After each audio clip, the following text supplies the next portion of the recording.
หลวงพ่อมานิฐานะปัญโยท่านเติบโต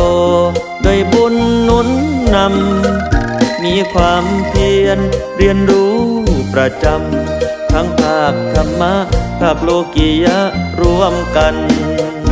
หลังจากท่านอิ่มตัวทางโลกนับเป็นโชคเป็นบุญอนันต์ท่านบวชเพื่อหาทางพ้นทุกข์กันเมื่ออายุท่าน34 ปี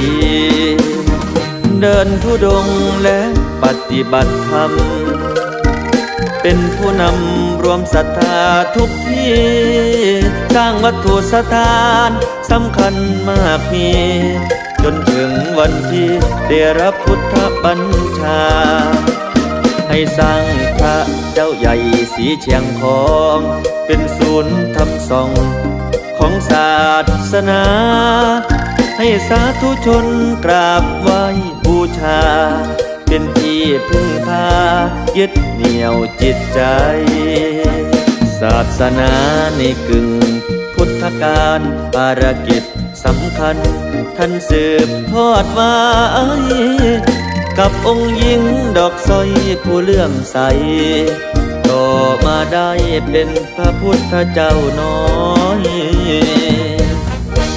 หลวงพ่อสอนสั่งตรวจทานธรรมะก่อนที่จะเผยแผ่ตามรอยต้องถูกตรงถูกต้องเต็มร้อยพระพุทธเจ้าน้อยจึงมีความมั่นใจจนหลวงพ่อถูกกล่าวถึงว่าเป็นพระมหาโพธิสัตว์ยิ่งใหญ่ที่เป็นจิตลงมาเกิดเป็นกายสร้างบารมีไว้ในปัจจุบันบารมีหลวงพ่อพระอาจารย์ได้รับมอบการทำงานสำคัญเผยแผ่ธรรมะให้เชื่อมต่อประสานไปสู่การยุคพระศรีอริยเมตไตรเป็นหนึ่งในดวงจิตที่รองรับเพื่อการขับเคลื่อนงานทั้งทำได้บำเพ็ญบารมีและเตรียมเอาไว้สู่การตรัสรู้ในอนาคตการเป้าหมายสูงสุดของหลวงพ่อเปิดทางไปต่อพระนิพพาน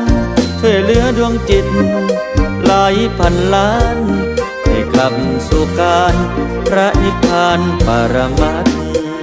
เป็นศูนย์กลางที่มีความหวังเป็นพลัง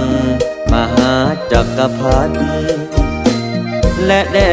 นธรรมิกราชเป็นทางสามารถสู่การหลุดพ้น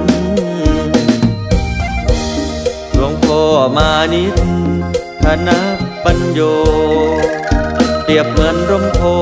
ของสาธุชนเป็นผู้สร้างทางชีวิตคนสู่การหลุดพ้นทุกข์ด้วยธรรมะหลวงพ่อมานิฐานะปัญโยเปรียบเหมือนร่มโพของสาธุชนเป็นผู้สร้างทางชีวิตคนสู่การหลุดพ้นทุกข์ด้วยธรรมะ